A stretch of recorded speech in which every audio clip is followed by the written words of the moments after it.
اس انداز میں کروں تاکہ ایک ایک جملہ آپ کے ذہن میں بیٹھ کر چلا جائے. آپ تاریخ سمجھ لو کہ میں کہاں سے بیان کرنا چاہتا ہوں. حضرت خدیجۃ الکبریٰ رضی اللہ تعالیٰ عنہا سے نبی بڑی محبت کرتے تھے, بڑا پیار کرتے تھے. حضرات اتنی محبت کرتے تھے کہ ایک دن حضرت امی عائشہ صدیقہ رضی اللہ تعالیٰ عنہا نے یہ کہہ دیا, حضور کیا آپ اس بوڑھی کا ذکر کرتے رہتے ہیں؟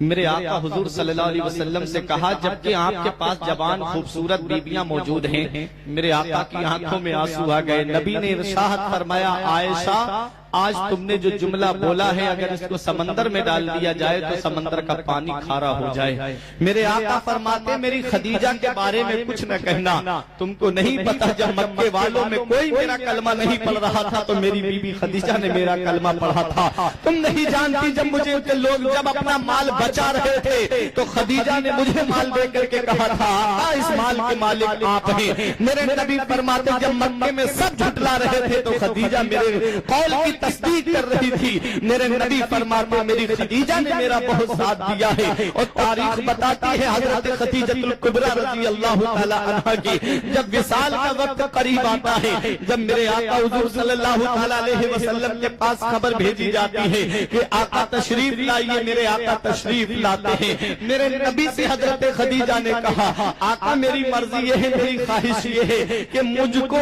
آپ کی قمیص مبارک یا چادر مبارک میں مجھ کو کفن دیا جائے. تو میرے آقا نے ایک جملہ ارشاد فرمایا تھا. نبی فرماتے, خدیجہ تو نے مجھ سے میری چادر مانگی, اگر تو محمد کی جلد مانگتی, کھال مانگتی تو محمد تجھے دے دیتا. اتنی محبت کرتے تھے میرے آقا اپنی بیوی سے, اتنا پیار کرتے تھے میرے آقا اپنی بیوی سے.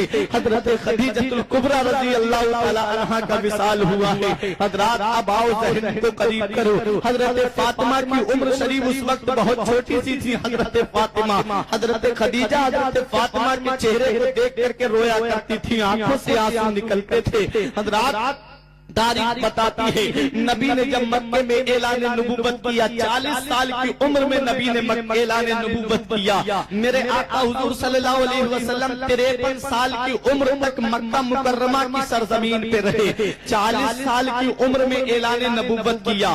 13 سال تک مکے کی سرزمین پر اسلام کی خدمت کرتے رہے, اسلام کی تبلیغ کرتے رہے. میرے نبی کو چین سے بیٹھنے نہیں دیا مکے کے کافروں نے. کبھی اونٹ کی اوجڑیاں لا کر کے نبی کی پشت پہ رکھتے. نبی کبھی حرم کعبہ میں ہوتے تو رسی چادر کا پھندا نبی کے گلے میں ڈال دیا کرتے تھے. بڑا ظلم و ستم کرتے تھے. نبی راستے سے گزرتے تو گندگی ڈال دیا کرتے تھے, راستے سے گزرتے تو نبی کے راستے میں کانٹے ڈال دیا کرتے تھے. ایسی پریشانیوں کے ماحول میں نبی نے اسلام کا پرچم بلند کیا ہے, نبی نے اسلام کا جھنڈا لہرایا ہے. تاریخ بتاتی ہے جب 53 سال کی عمر میں نبی نے مکے کو چھوڑا ہے, جب آپ مدینہ منورہ کی سرزمین پہ تشریف لائے ہیں, تب بھی مکے والوں نے چین سے بیٹھنے نہیں دیا. جب سن ہجری 2 آتی ہے تو جنگ بدر ہوتی ہے, اور جب سن ہجری 3 آتی ہے تب جنگ احد ہوتی ہے. حضرات میرے آقا حضور صلی اللہ علیہ وسلم سے جنگیں کی جا رہی ہیں. اسلام پروان چڑھتا جا رہا ہے, اسلام کے دامن میں لوگ وابستہ ہوتے جا رہے ہیں. حضرات جب جنگوں کا بازار تھمتا ہے تب میرے نبی نے سوچا لاؤ اپنی گھریلو زندگی میں مشغول ہو جاؤں.